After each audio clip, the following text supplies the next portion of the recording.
Hello, this is Point of View with Shirley Polk. Yesterday I did not do a webcast, and yesterday was the 31st of August 2015.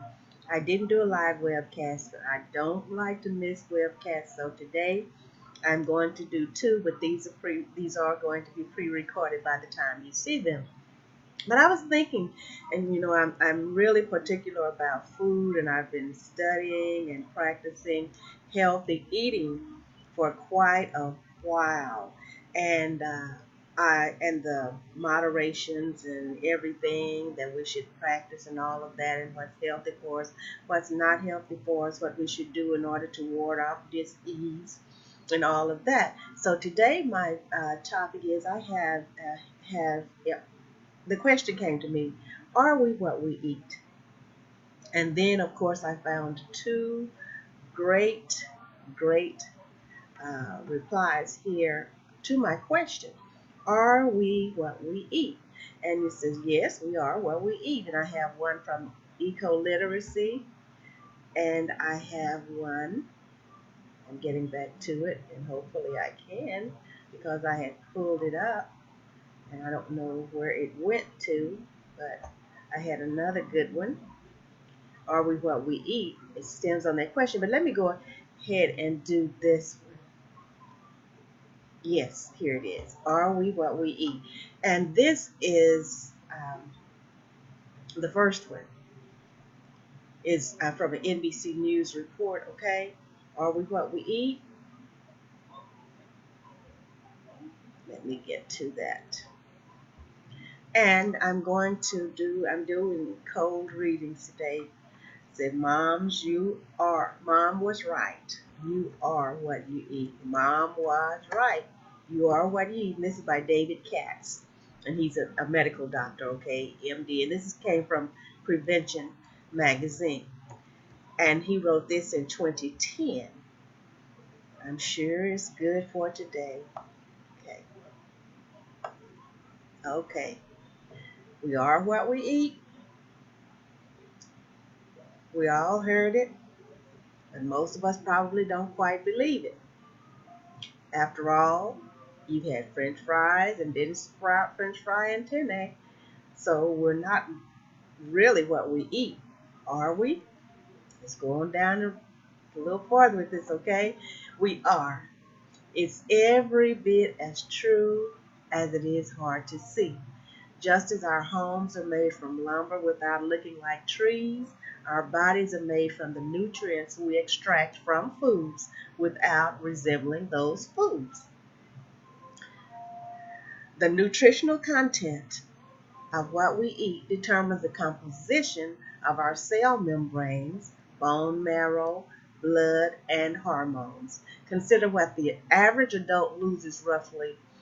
Consider that the average adult loses roughly 300 billion cells to old age every day and must replace them. Let me say that again.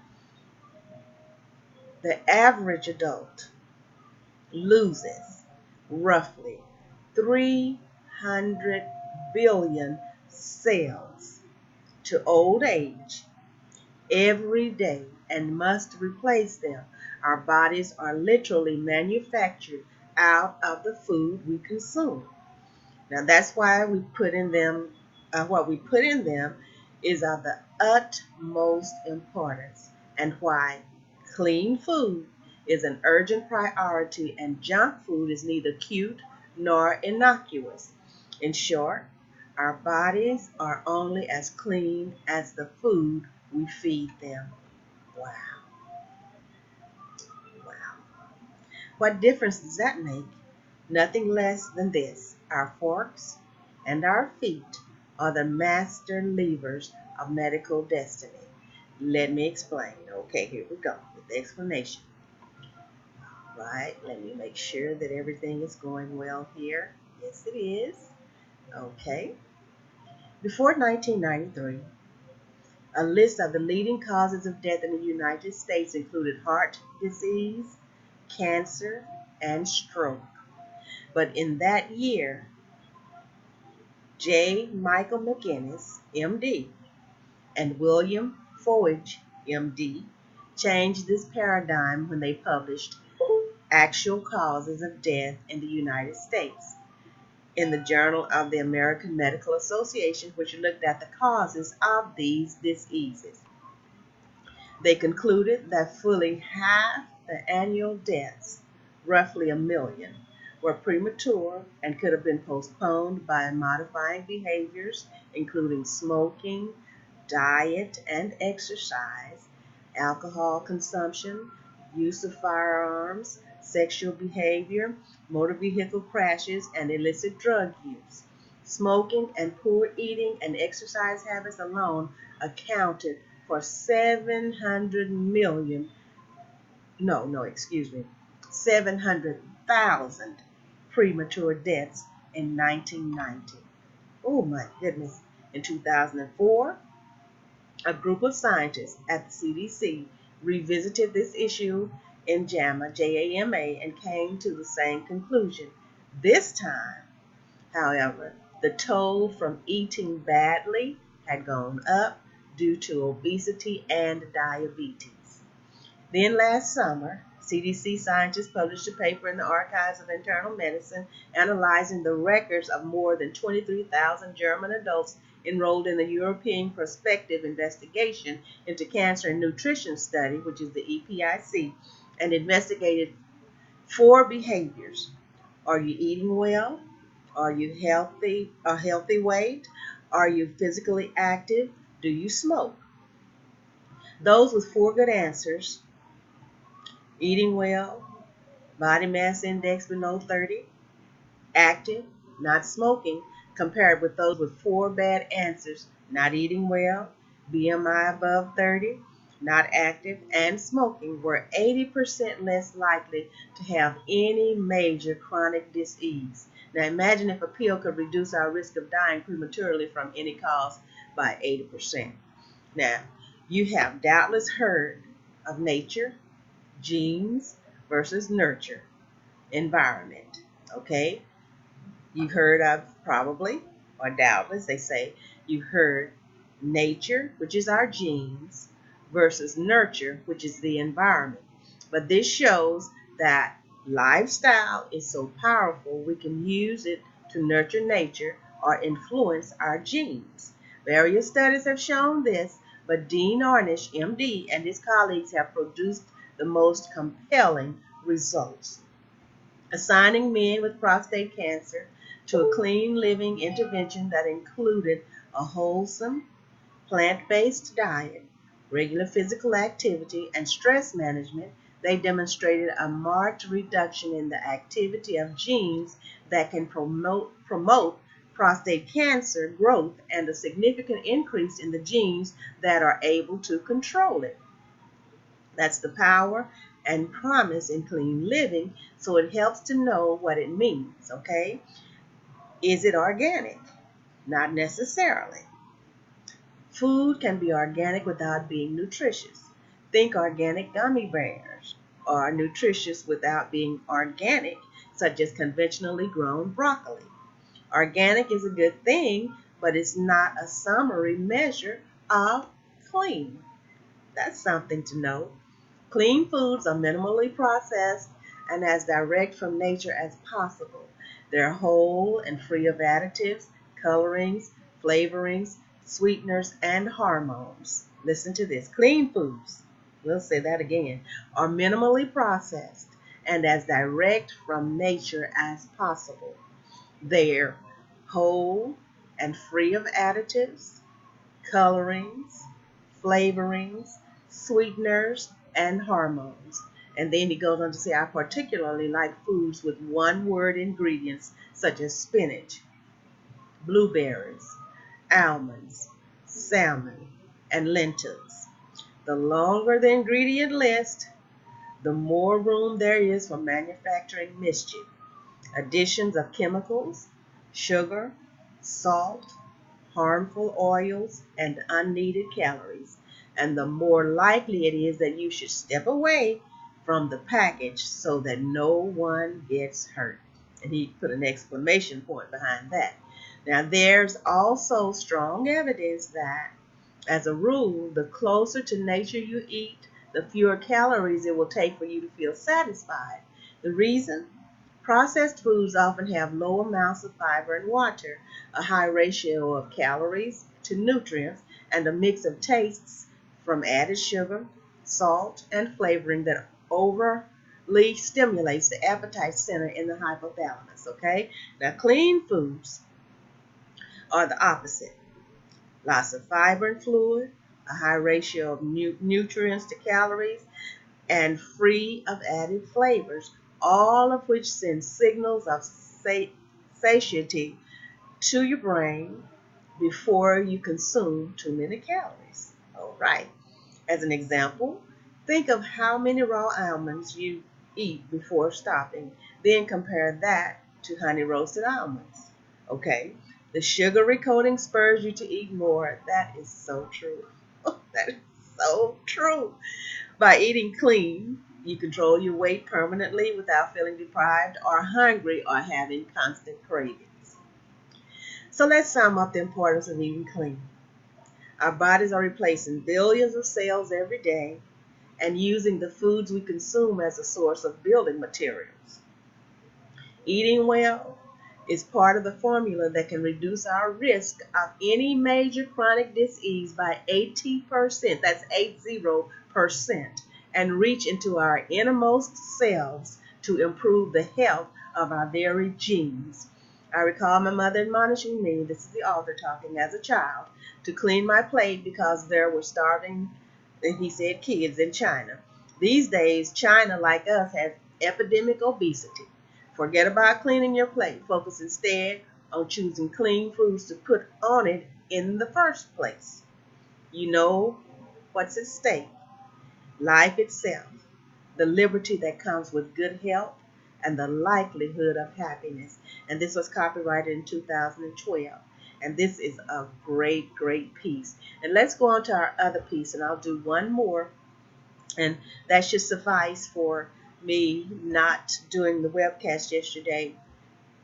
Okay, now this one is we are what we eat. It's by Michael Pollan. Okay, and said he follows a bushel of corn through the industrial food system. What he discovers affects pretty much everything you eat. This is ecoliteracy.org, okay? And the other one was from NBC News. Okay, now he's going to follow a bushel of corn, and let's follow it with him, okay?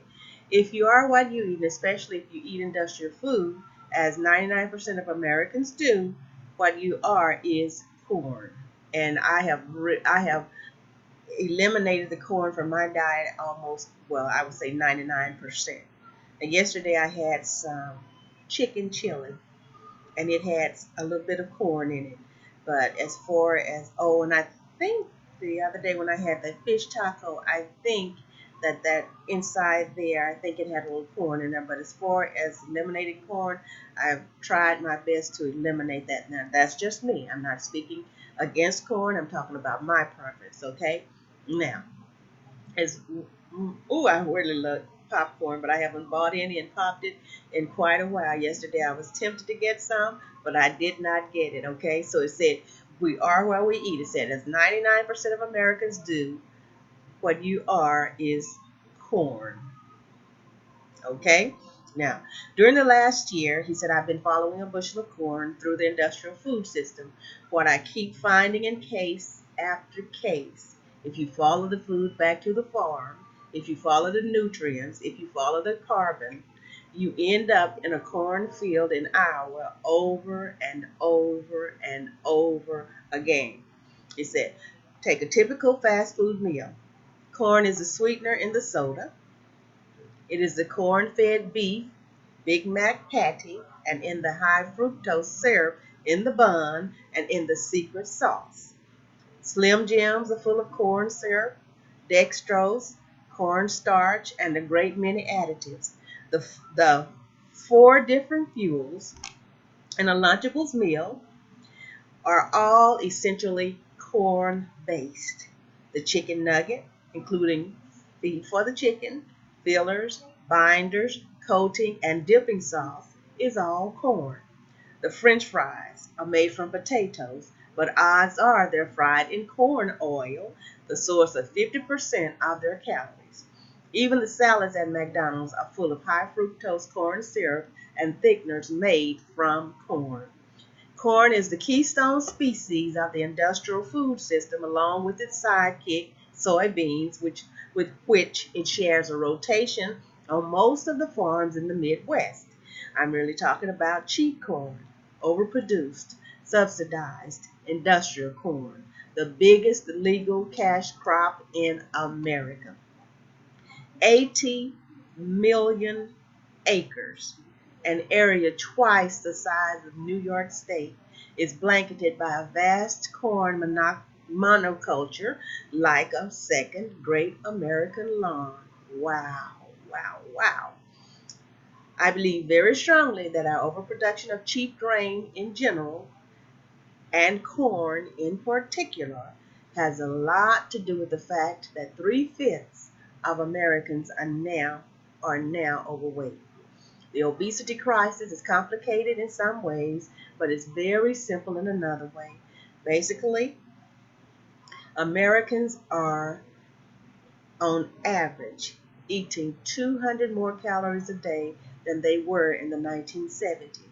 If you do that and don't get correspondingly more exercise, you're going to get a lot fatter.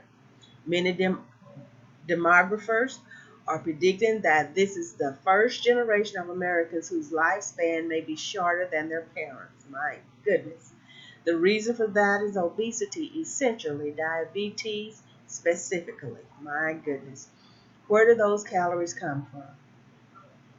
Except for seafood, all our calories come from the farm. Compared with the mid to late 1970s, American farms are producing 500 more calories of food a day per American. We're managing to pack away 200 of them, which is pretty heroic on our part. A lot of the rest is being dumped overseas or wasted or burned in our cars.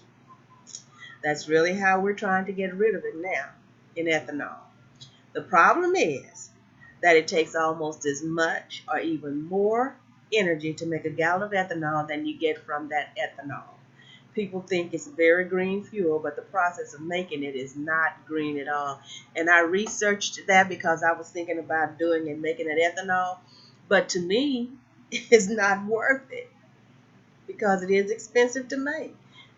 It is, you have your sugar and all that. I did research and I was really thinking about doing it, but when I saw the cost of it, I said, yeah, overproduction sooner or later leads to overconsumption because we're very good at figuring out how to turn surpluses into inexpensive, portable new products. Our cheap, value-added, portable corn commodity is corn sweetener, specifically high fructose corn syrup.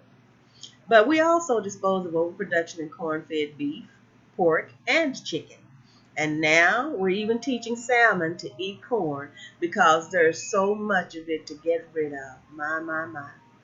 There's a powerful industrial logic at work here, the logic of processing. We discovered that corn is this big, fat packet of starch that can be broken down into almost any basic organic molecules and reassembled as sweeteners and many other food additives. Of the 37 ingredients in chicken nuggets, something like 30 are made directly and indirectly from corn.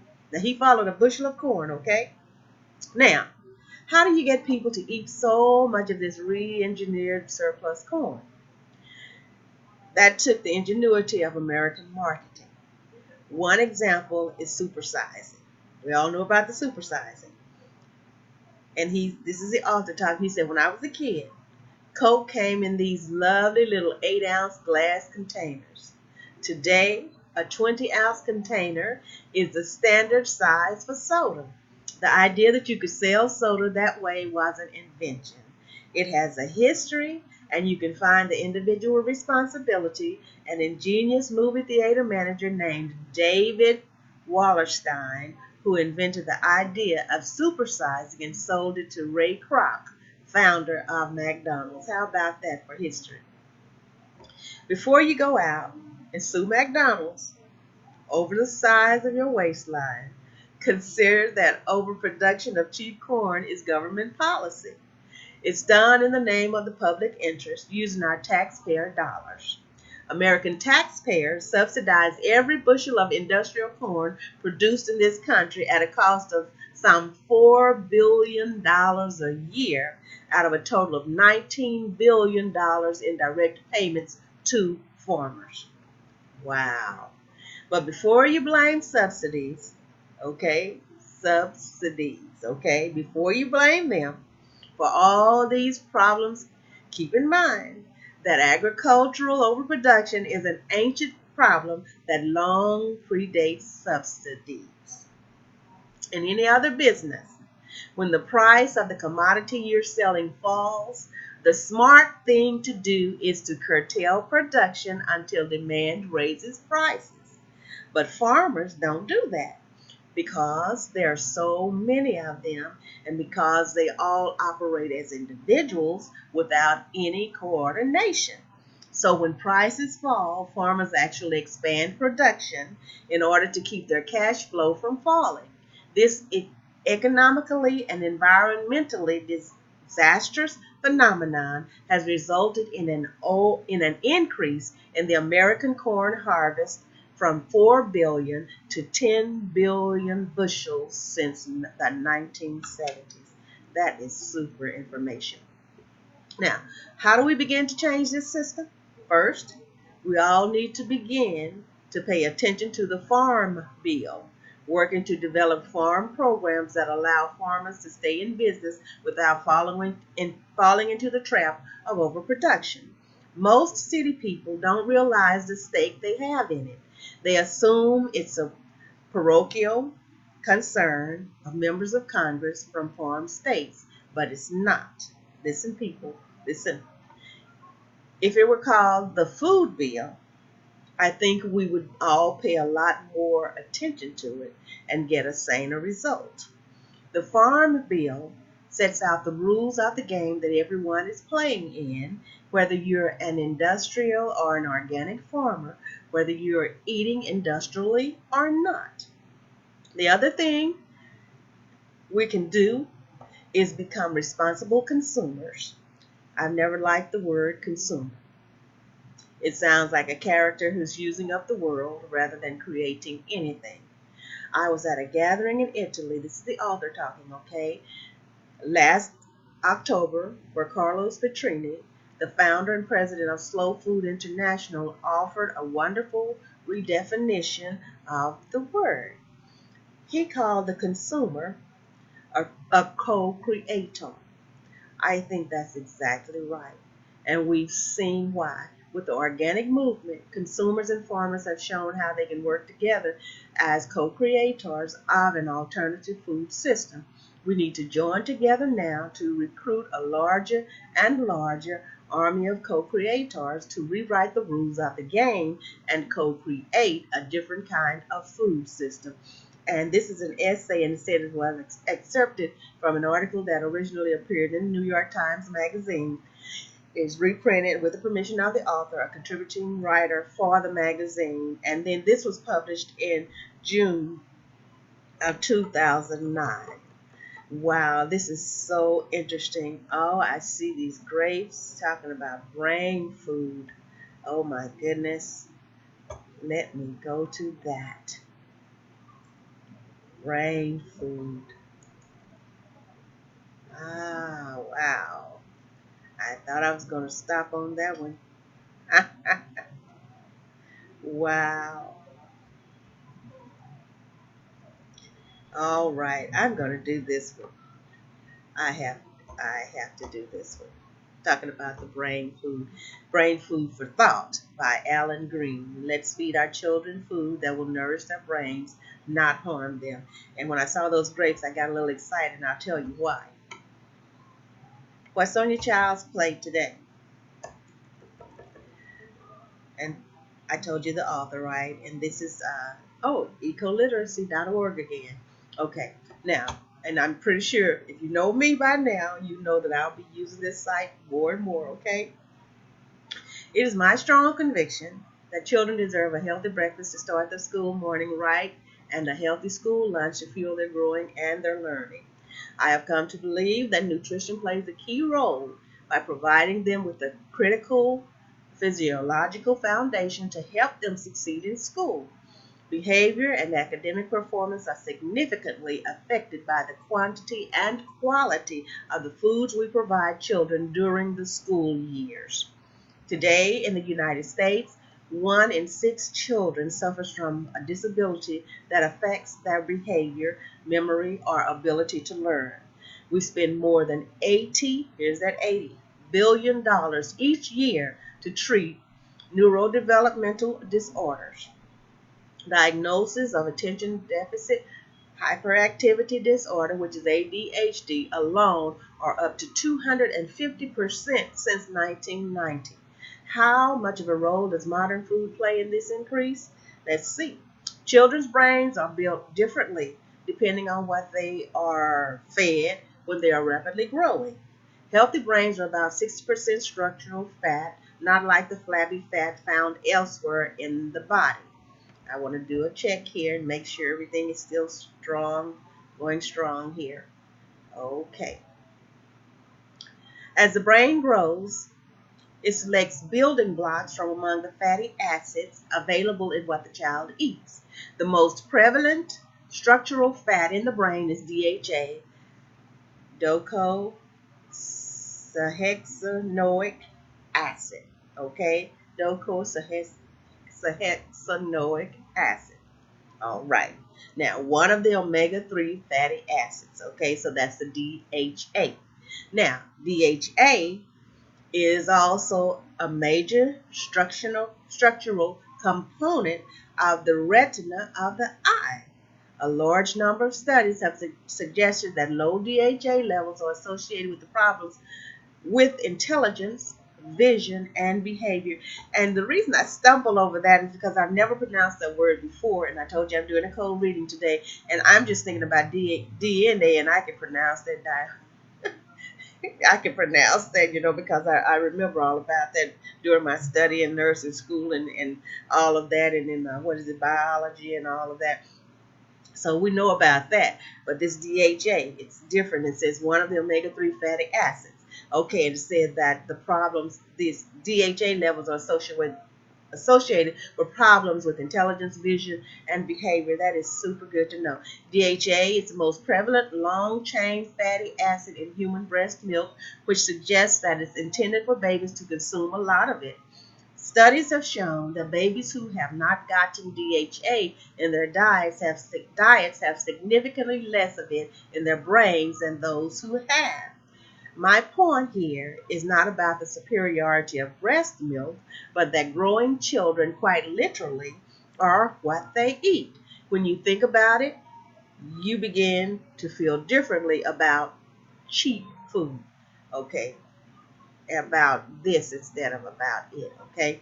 Now, iron is another nutrient that is essential to optimal brain function.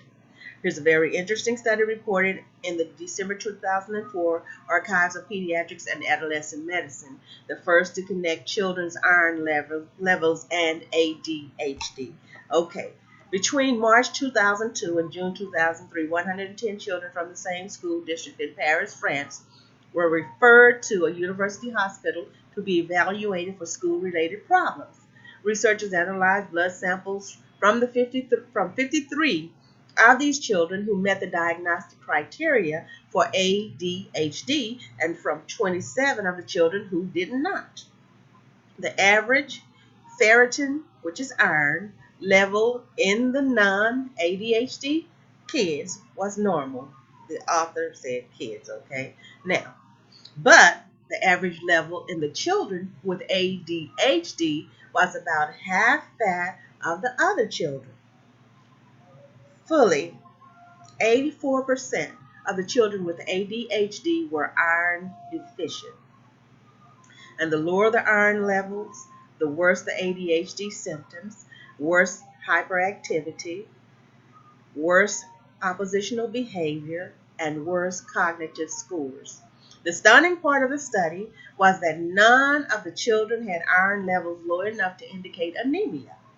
The iron deficiency was subtle enough that all tested normal on the hemoglobin or hematocrit blood test used in doctors' offices to screen the iron problems or screen for iron problems. I suspect that inadequate iron in the diet is also affecting the attention, focus, and activity of many children who don't meet the full definition of ADHD. Now, when other researchers fed appropriate iron to children with ADHD, their test scores and ADHD symptoms improved. Kids need more than isolated individual nutrients to boost their brains and school performance. There are big picture benefits to eating a balanced diet rich in fruits and vegetables, whole grains, and fiber. Antioxidants include a large variety of compounds found in a large variety of whole foods. Antioxidants in foods have been linked to improved memory and brain function. Even in the same food, antioxidant levels can vary depending on how the food is grown.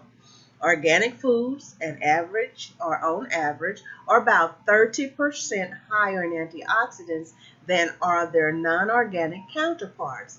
That means each organic serving may be packed with more valuable nutrients. Talk about extra credit. Talk about extra credit. Talk about extra credit. Okay?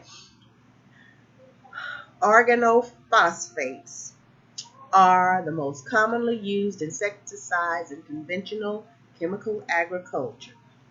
These chemicals act as nerve agents and have been linked to neurodevelopmental problems. That's organophosphates, okay? They say they are the most commonly used insecticides in conventional chemical agriculture.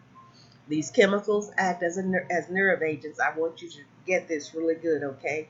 But you can always go back and watch this again. And have been linked to neurodevelopmental problems.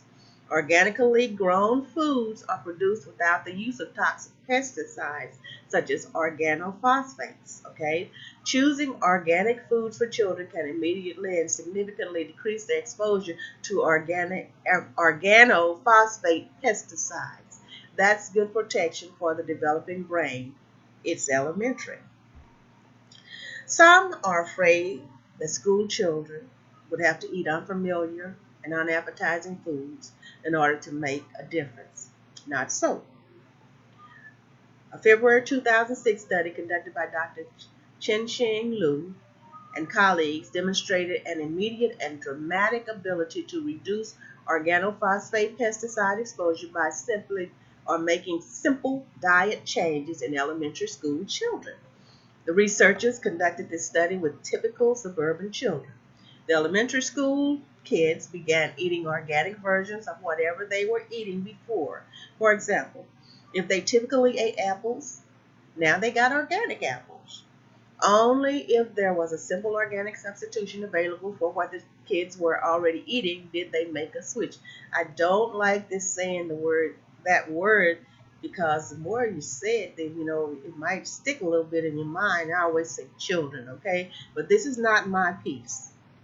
So I give credit to where credit is due. Okay, the kids didn't have to learn to like any new foods. Within 24 hours, pesticide breakdown products found in the urine plummeted. Wow. They continued this way for 5 days with clean urine samples morning and night. Then the kids went back to their typical non organic diets and immediately the pesticides returned. My goodness. Researchers at the University of Southampton studied over 1,800 3-year-old children, some with and some without ADHD, some with and some without allergies. After initial behavioral testing, All of the children got 1 week of a diet without any artificial food colorings and without any chemical preservatives. The children's behavior measurably improved during this week. But was this from the extra attention, from eating more fruits and vegetables, or from the absence of preservatives and artificial colors? To answer this question, the researchers continued the diet but gave the children disguised drinks containing either a mixture of artificial colorings and the preservative benzoate or similarly colored drinks from natural food sources. The weeks that the children got the hidden chemicals, their behavior was substantially worse. This held true whether or not they had been diagnosed with hyperactivity and whether or not they had tested positive for allergies. Wow. The Journal of Pediatrics reported that there is a more announced response to a glucose load in children than in adults. In children, hypoglycemia-like symptoms, including shakiness, sweating, and altered thinking and behavior, may occur at a blood sugar level that would not be considered hypoglycemic. The authors reason that the problem is not sugar per se, but highly refined sugars and carbohydrates, which enter the bloodstream quickly and produce more rapid fluctuations in blood glucose levels. Kids' brains are high performance engines, and if we want them to do their best in school, we need to provide them with clean, high quality fuel. For growing children, this means a balanced diet of delicious whole foods grown in a nutrition enhancing way without toxic pesticides and prepared in an appealing manner that also preserves nutrients. Solid science has shown that food affects kids' memory, attention, and cognitive skills. Even whether or not they eat breakfast changes their test scores. What they eat, how their food is grown, and how their food is processed can all help their brains to operate at their very best. Let's give our kids the edge they deserve, okay? And this essay was digested with permission from Organic Valleys Rootstock. It was published June 29th, 2009. So that concludes this recorded version for it's Tuesday that I'm recording this, the 1st of September 2015, but I'm recording it to suffice for Monday, August the 31st, 2015, because I don't like missing my broadcasts, okay?